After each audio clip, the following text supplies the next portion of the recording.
Hello, did you know my book, The Tea and LGBT, is now available to pre-order in paperback if you would like a copy of it in the paperback version. Pre-orders do really help a lot with books, so I've left some links down below for you to go check out. Thank you very much. Hey Spuds, it's Jamie. Welcome back to another video on the channel. I don't know, but welcome either way. And today we're looking at a brand new thing, brand new on the channel. I'm a little bit nervous about this one, but we are looking at a subreddit called LinkedIn Lunatics. Essentially, some very, very interesting, bizarre, and mostly uncomfortable posts from LinkedIn, which is a platform I have literally never used. I don't have LinkedIn. I think I have accidentally ventured onto it a couple of times and been like, oh, what is this thing? But I've never actually looked through LinkedIn. So all of this is very, very new to me. I think some of them are satire, but we're going to go through and work it out together. Are you ready? I bring my laptop with me on all vacations because I choose to. Okay. Work and life aren't meant to be separated. I feel like this is coming from a place of a lot of privilege from the type of job this person may have. I think there are many, many jobs where a separation between work and life are absolutely necessary. I choose to live my life like that, and my work is an important part of my life. You do you, boo. If that's how you choose to live your life and you are able and in a very lovely position to be able to choose to live your life in that way, sure. So,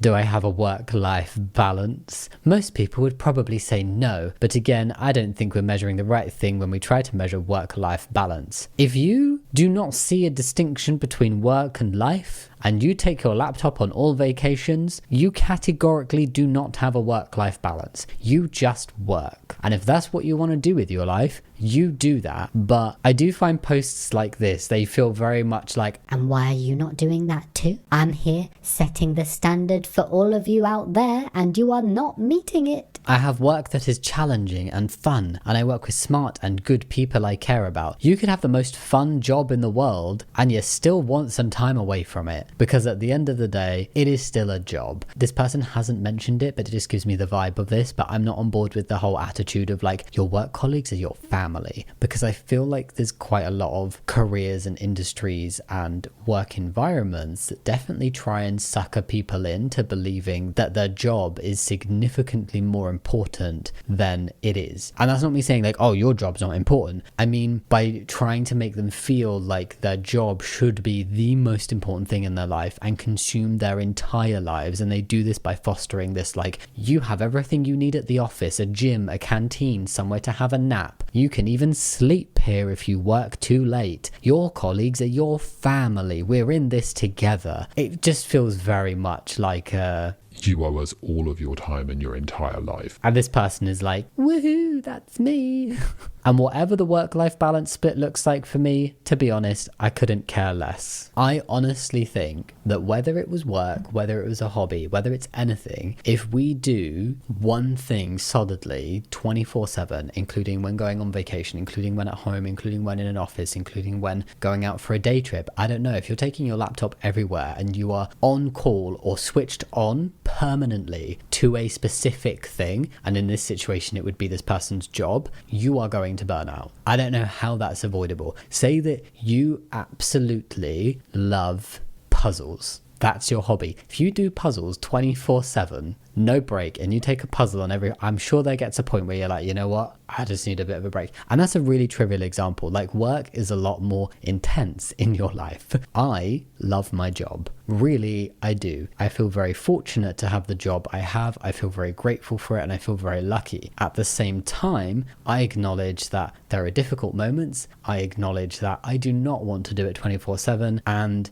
Shabra and I have very much implemented a proper work-life balance, because before we did that, everything just felt so overwhelming. And like, this is coming from people who have work that is challenging and fun, work that we care about, and work that gets us involved with smart, good people who we also care about. I'm not doing it constantly. I don't live for my job. And I do think it's a very privileged position to even be speaking about like having this choice. Also, just want to mention the photograph below. She's in a pool with a laptop on the side. One, very silly. I do not think that they have made new MacBooks waterproof like new iPhones are. Also, hugely unrealistic. What was the setup? Oh, let me just put my laptop on the side and then I get in the pool, but I keep my arms out so my hands are dry and I'm not going to drip on it. And then you literally stand in the pool and work. I could not think of something more awful to do on holiday than desperately try and keep your laptop dry whilst answering an email, when really you should just be sitting on a donut floaty drinking a nice drink, whatever floats your boat. I don't know. But do you know what? If this is how you want to live your life, go for it. But just, I feel like the point of posting something like this is to be like, I'm better than you, or to be like, this is what you should be doing as well, or like, here's me setting the gold standard. Tidbit for everyone. Tidbit. I thought it was titbit. Is it titbit or tidbit? Oh, apparently in the UK it's titbit, and in the US it's tidbit. Okay, good to know. Tidbit for everyone applying with us. Our interviews start 5 minutes before the scheduled time. The first thing we assess is how early you are in the waiting room. Being on time is basic. Being early showcases your proactive nature and readiness. Edit. Didn't anticipate this to be a hot take, so read my comment below for extra context. And then there's like a picture, final interview, QA specialist, no one else is here. Why is arriving early for job interviews crucial? No. If you want somebody to actually join an interview at 9:55 instead of 10 a.m, then set the interview for 9:55. If it's 10 a.m, no, I'm sorry, because I think there's just as many scenarios where being early can be a nuisance as being late can be. Like, if I say something is at 10 a.m, I am expecting myself to show up at 10 a.m, 9:59 at the earliest, just to check that, well, I'm checking that tech stuff works before, but I will join at 9:59, and then it starts at 10. I think it's wholly unfair to sit on this little secret and be like, well, we've said the interview is at 10 a.m, but actually the first criteria is if they show up at 9:55, bonus points. If they show up at 9:59, slightly less bonus points. If they show up at 10, oh my god, what a basic bitch. Being on time isn't basic, being on time is standard. And I'm the type of person who will arrive or be ready early. Shaba is the type of person who will arrive or be ready late. It joins together, which means when we are doing stuff together, we're nearly on time. Shaba's lateness is slightly stronger than my early, but I wouldn't show up to something formal like an interview early. I don't know, I just disagree with this. I'm like, if this is your standard, it's not a secret. If my job starts at 9 a.m, I'm getting in for 9 a.m. I'm not getting in for 10:02 or 1:45. I hate this whole, and we give you extra points if you show up early. It's like, no, because my work hours are 9 to 5. That's what's expected of me, and I think it's ridiculous when people have these like secret measures. This is a big deal. The first major company to abandon DEI. What is DEI? Diversity, equity, and inclusion. Why would that be abandoned? May the trend continue until it's dead. Wait, this person wants all companies to abandon diversity, equity, and inclusion within their company. That's horrendous. Celebrate business, not sexuality. And if you're still afraid to like posts like this, you need to evaluate your priorities. Grow some courage. Holy shit. Also, don't we just hate it when raging bigots are so blinded by the thing that they're specifically bigoted about? So in this case, it's LGBT plus people, that they don't recognize that the thing that they are now shitting all over protects so many more people. Here, diversity, equity, and inclusion is not just about LGBT plus people. It is about all kinds of marginalized characteristics and people that get discriminated against. It's for women. It's for people of color. It's for people with disabilities. It's for sexual orientation. It's for gender identity. It's for religion often as well. It covers so many things that's not just sexuality. And to celebrate getting rid of that just because you're homophobic is really bizarre. And I think a lot of the time, the people that celebrate these losses and think that they're wins are actually celebrating something that could harm them as well. Elements of diversity include the following: race, ethnicity, sexual orientation, socioeconomic status, gender identity, religion, language, age, marital status, veteran status, mental ability, physical abilities, and disabilities. I think a lot of people benefit from diversity, equity, and inclusion being in the workplace. The person who posted this could very well be one of those people, but they're so blinded by their bigotry against LGBT plus people that they can't see it. And to post this publicly. For anyone wondering, there's an image underneath. There's a lot of text. I'm not going to read it, but it was Tractor Supply Co. that has abandoned DEI, just to include it. Would you include this image in a playbook to put guys on the path to multiple six figures in sales? I think there's a lot of truth to it. Thoughts? P.S. There might have been a P in front of the cat that didn't make the LinkedIn cut. Cat face winking emoji. So men are running towards life goals of a money bag, high rise and a car, but there is a gap in front, and in the gap it's like a pit that they could fall into is a cat. Are we catching the drift? There might have been a P in front of the cat. What is a pacat? A pakitty. Okay. This feels like a very misogynistic take of The reason why a man isn't successful is because of a woman. We blame her. Nothing to do with him. not his incompetence, not his inability, not his other life circumstances that could speak nothing towards his competency or ability, but just his situation in life. No, it's always women. Oh, sorry, it's always a cat. My life goals were totally derailed when we got our first kitten. Honestly, this is my first dive into this, as I'm sure you're already aware, and I'm shocked. Honestly shocked. If you're not promoting something in your out of office, in your out of office message, it's a waste of copywriting. Promote a new product, share a new blog post, share a role you're hiring for, announce a new feature/service, reinforce your culture or values, drive traffic to your social media challenge. Reading this is a challenge. What? So when you're out of office and you have that like auto response saying, hello, I'm out of office of my hollybobs, the expectation from this person is that it's a waste of a message unless you have something in there going, I'm away until the 17th of July. this video is going up after the 17th of July, so that may seem weird, but I'm out of office until the 17th of July. Here, go buy my crocheted burritos. I don't know, they sound great. Here is a blog post I enjoyed to read. Maybe you would too. Why? I don't understand the necessity behind this. It's so bizarre. Examples. They have so kindly given examples of how to annoy your co-workers. I'm going on vacation to an undisclosed location that I will be disclosing multiple times per day on my Instagram feed. Link. Oh, out of office because this new product we launched is so good. They don't need me around here anymore. See for yourself. I'm out of office scouring the world for the best account manager because we're growing our team. Know someone? Save me the miles and refer. Our company gives a sabbatical after 4 years, and you guessed it, I've been here for 4 years. Thanks for your patience while I enjoy some R&R. I had to put up an out of office because of the fire hose of praise I've been getting for this new blog post. Link. Just kidding. I'll be back Monday, but give it a read. Don't waste your out of office on something useless. It's an opportunity. Okay, when I read the top bit, it sounds annoying, but believable. I actually can't tell if this is a joke based on the examples given. I legitimately do not have any idea if this person is being ironic and trying to be humorous, or if they are being genuine. That's how confused I am. The photo at the top, train your founder and CEO, author of the business playbook, host of blah blah blah blah blah. That makes me sound like it's potentially more real than the examples would give off, but I am not 100% sure. What an interesting post. I'm traveling for work, and instead of eating a fancy dinner out, I've decided to cook a cheaper meal in the hotel room. Even though the hotel room didn't have a kitchen, right? I managed to use the coffee machine to cook chicken. Coffee machine to cook chicken with butter and garlic. I feel a little bit unwell. Although my company allows me to expense dinner while traveling, I wanted to save money because I know that every dollar counts on the P&L. I don't know what P&L is. It's the little things that get you promoted. Oh, there's a photograph. Literally raw ass chicken with butter and other stuff on it in a coffee machine. What do we think this person's company would have been happier about? A reasonable expense of a meal out, or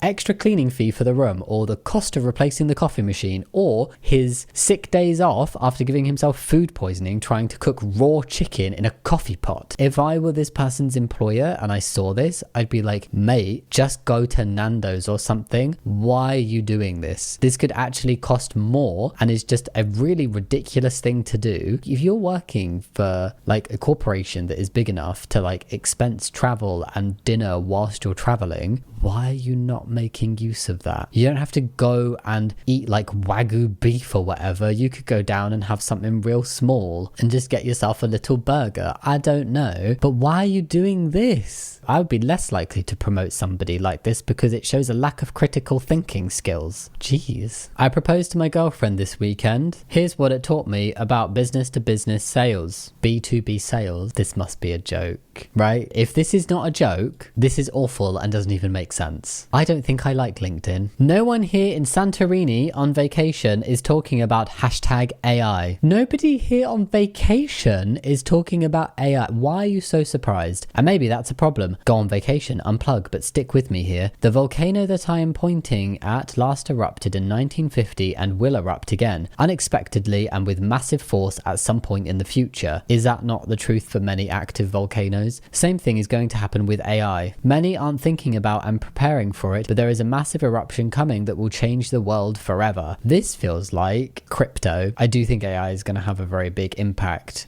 on many things in life in the future, whether that's positive or negative or a mix, I'm not sure yet. But to make a post that almost feels like it's shaming people, to be like, why are you not thinking about this constantly all the time? Like doomsday prep for AI. Come on, people, you're in Santorini. There's definitely an A and an I in there. You might not be able to stop what is coming, but there are things you can do to at least be prepared. Disconnect and recharge when you can, but don't disconnect from the reality of what is right in front of you. Ironically, in the photograph, he is pointing to a volcano that you can't see. I have problems with this attitude. If you want to keep up to date on stuff, I think technology is here to stay and it's probably a good idea to keep on top of a lot of it. But I don't understand the like shaming and doomsdaying over AI. What I also don't get is like comparing AI to a volcano, to like a natural disaster. It's like, if you don't prep, you will die. A little bit fear-mongering there. Like, you want to keep up to date on stuff? Cool. You definitely don't need to be doing it 24/7 and whilst you go on holiday. I feel like there are also many other things to keep on top of and not just AI, if that's the angle this guy is going for. But there we go. He's obviously got his interests. Maybe he should just stick to them. I'm reviewing over 500 applications for Director of IT Operations vacancy. One applicant has a LinkedIn profile photo of them sitting at a bar with a pint in their hand. It looks like a pint of beer. Appropriate. The person applied via LinkedIn too. I don't know enough about LinkedIn. Somebody's commented in this going, I have a goat in my photo. I love that. You want to show your interests, what you love in life, and if what you love in life is beer and you wouldn't want to work for a company that did not embrace your love of beer, then have it in your LinkedIn profile. This feels like they're questioning if it's inappropriate to the point where they then like shouldn't go forward with hiring, which I find very extreme. Would I choose to have a professional photo where I applied for jobs where I'm holding alcohol? Personally, probably not, but I also don't drink alcohol. But do I think it's a massive deal? Personally not. I don't know. I just like the goat comment. Never in my wildest dreams did I think I could have all these by age 33. My home paid off, a 6-figure passive income, vacation home by the beach, a chef for home cooked meals, paid off Tesla. And yep, I was right. I don't have any of those. Okay, bye. Back to work. That's quite funny. I was gonna say, I feel like there would be a very limited number of ways where you would actually have this in life, and probably one of the most common ones would be family money. Not every time, but a common one. You had us in the first 2/3. I manifest this for your future. As a recruiter, we are constantly having to find new and interesting ways to get hold of clients. Thanks for the other night. You were absolutely sensational. Can't wait to do it again. Devil face,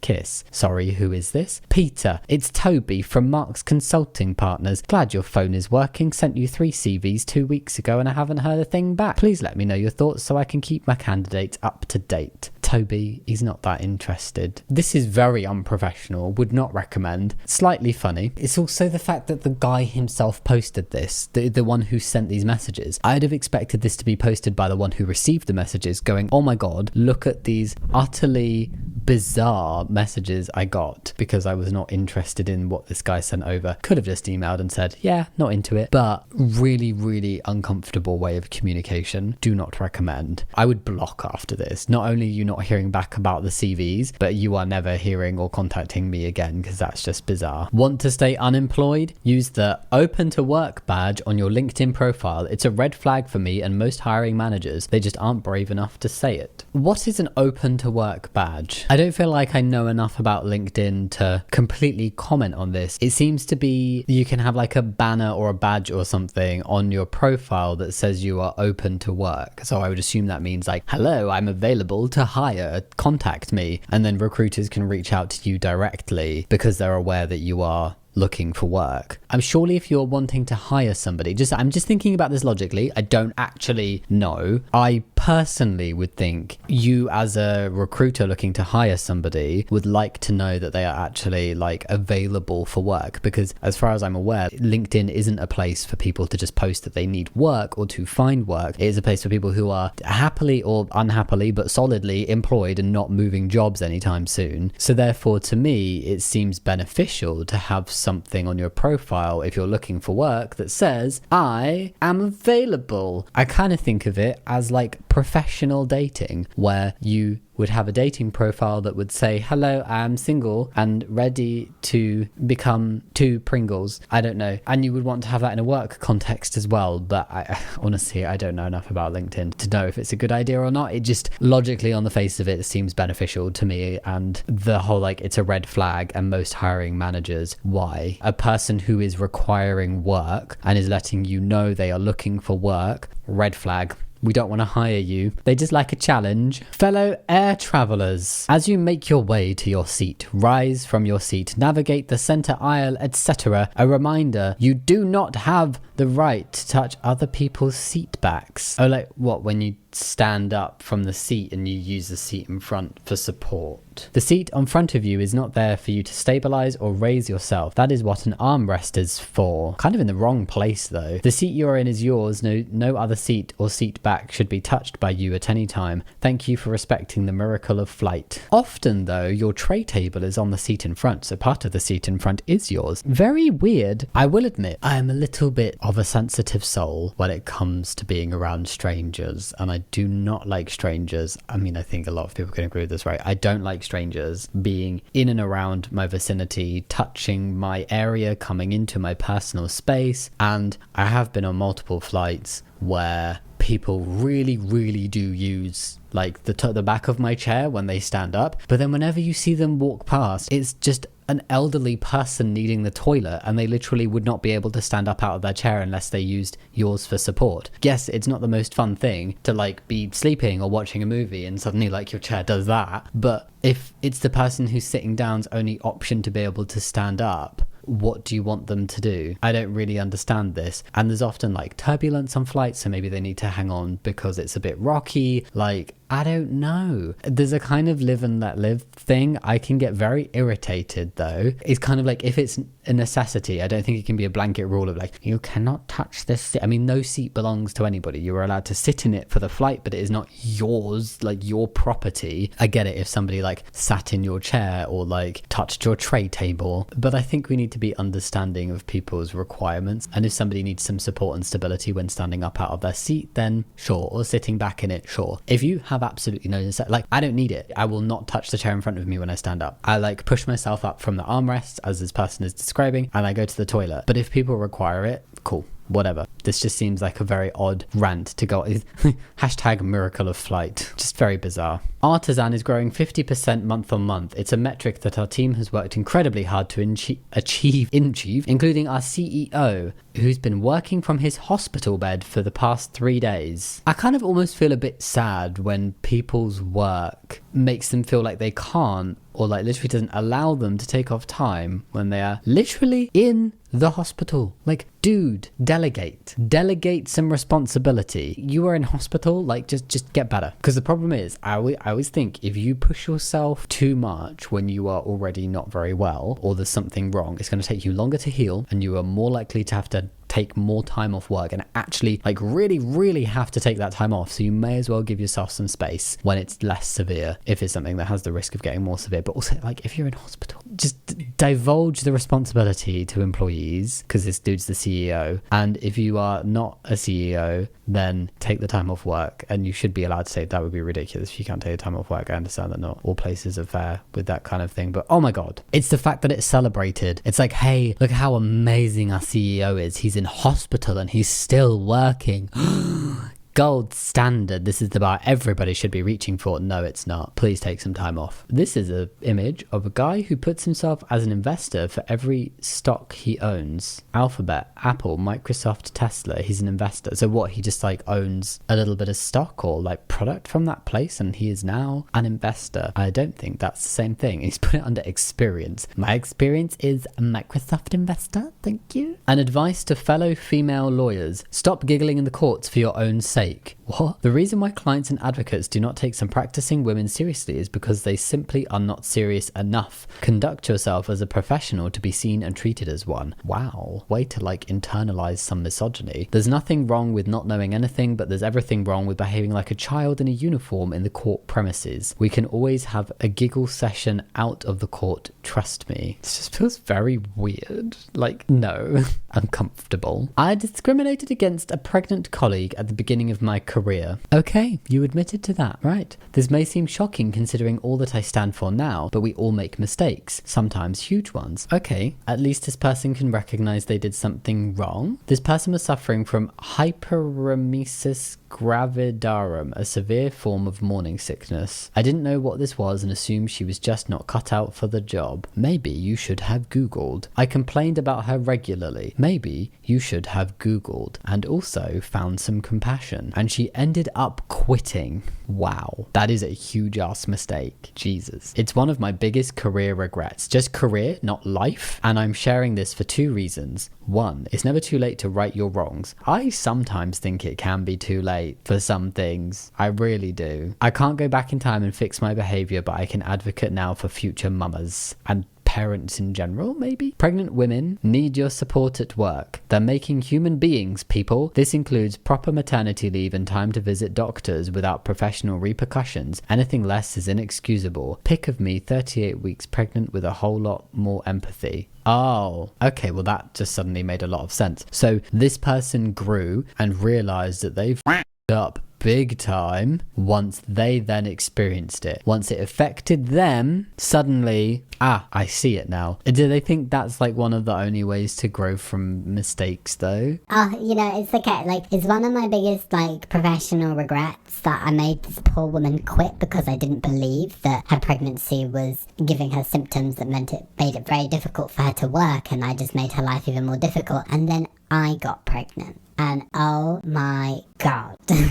It doesn't really fix what you've done though, does it? It's uncomfortable when there are people who can only have like empathy for somebody else's situation when they experience it themselves and just have a complete inability to put themselves in that person's shoes. Like, what if she had never got pregnant? Would she have always continued to discriminate against pregnant people in the workplace, not realizing that it was just wholly morally incorrect and just horrible behavior? People are fascinating. Try flying JFK to Singapore, yo. A growing contingent of young men on the internet say they are eschewing all forms of entertainment and service while flying. They're branding it raw dogging. I want to send this to Rolly. I think he would find this very funny if he's not seen it already. So zoning out and being bored is a sport now. They do know folks in the 80s go on car rides for hours/days with no entertainment. It is scary the next gen is so dependent on entertainment that going without chargers or internet access is survival mode. P.S. They should research what raw dogging means in the first place. They really should. I'm also like, that's nothing to shout about. I'm sure people before there were forms of entertainment either found their own entertainment, which these people will not be doing, either through like conversation or like non-technology forms of entertainment, thinking, I don't know. But I suspect they were probably very bored. It's different. And also, I feel like I got roasted recently for my metaphors, so I'm sorry if this doesn't make sense. Can you please drop a little potato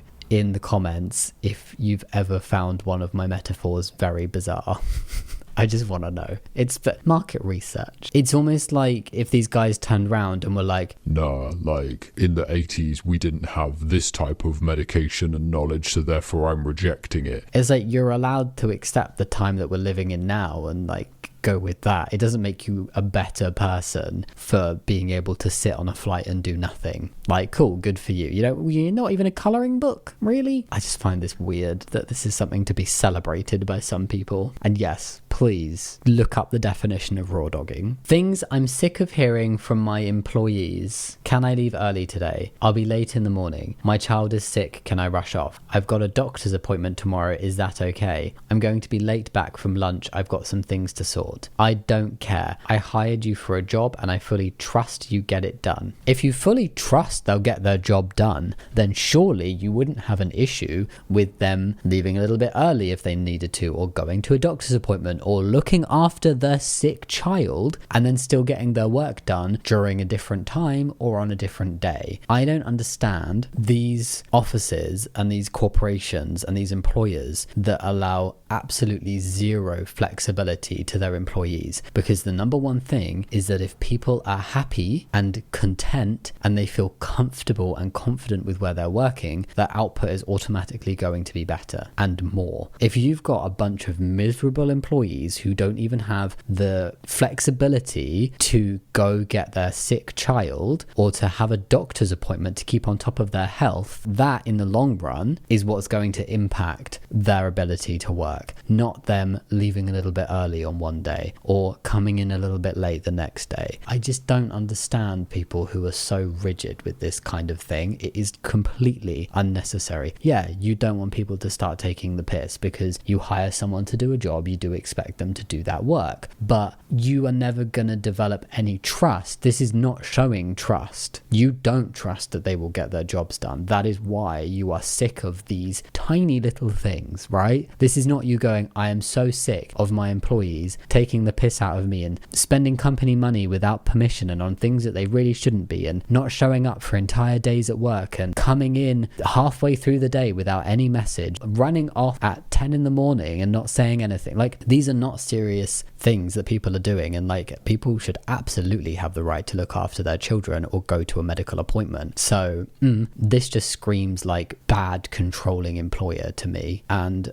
I think give people the benefit of the doubt and allow this bit of flexibility, because you probably find a lot of people are very trustworthy with it, and if they're not, then you can be a bit stricter. Oh, this is long. Was out yesterday and grabbing food when I went into a location because the drive-through was packed and not moving. When I say into a location, they mean like a parking bay. Inside I saw people hustling and they went inside Inside, I saw people hustling and working to get orders out. A woman said, "Be right with you," after greeting me. She came over, and as she did, a baby was crying in a stroller parked next to the register. She said, "Shh, shh, it's okay," then asked me if she could help me. She then told me she was actually on maternity leave but came in to help the staff on Mother's Day because they were swamped. I feel really bad that somebody felt like they had to do this for their job. I am very much of the mindset that a lot of jobs are literally just jobs and you owe them nothing but the hours you are employed for. I was so impressed by her care and determination. I'd have been saying, mate, why don't you just go home? They will find a way. It's okay. But that's not the whole story. After I ordered and I was waiting, I asked her how old her toddler was. She points to the one I saw crying and says, "He's 2, but this one is 2 days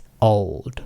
She had a newborn in the car seat covered up with the stroller. She had a child 2 days before, and instead of complaining or doom scrolling on her phone, she made a choice to come in and help the team on Mother's Day. The fact that she felt like she had to do that, and the fact that this person is now going to take this one person's experience and ability and say, this is what everybody should be doing. You want maternity leave? Nope. You should go pop a baby out on your lunch break and be back before 1 p.m. This is really miserable. And also, you don't know if this was even a choice for her. Like, she could have been really guilt tripped into coming in and like desperately not have wanted to be there, but been told that there was no other option. I honestly think, and I don't know if this is stupid, but people getting a burger, I don't know, is not important enough for this woman who gave birth 2 days ago to go into work with her 2 young children. That place should have shut before she was forced to come into work. This type of grit, determination, care, and drive is inspiring.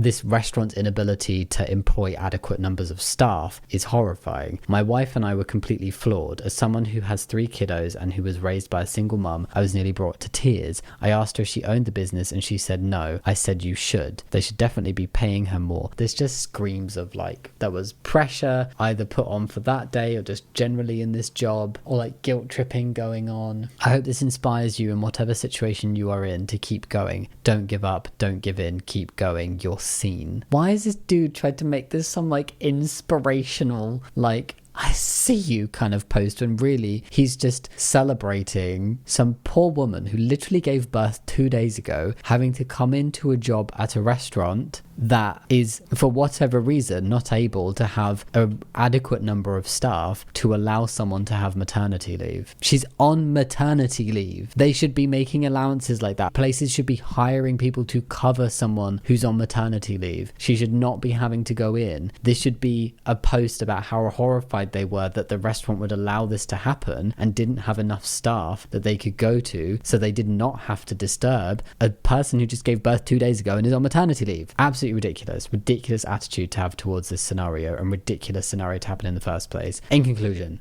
I hate LinkedIn. This video is now done. I also want to say I have a pride flag on my microphone now, but you can't see my microphone, although you can on Twitch streams. Sharp and I do stream on Twitch. We play games very badly, so if you want to follow us there. Ta-da. I'm so done with LinkedIn. I don't know if I ever want to do this again. That was just horrifying. Ugh. But yeah, as always, thank you so much for watching this video. I hope you liked it. Think about giving a thumbs up and subscribing if you want to, but no pressure. And yeah, I will see you next time. Much love. Bye.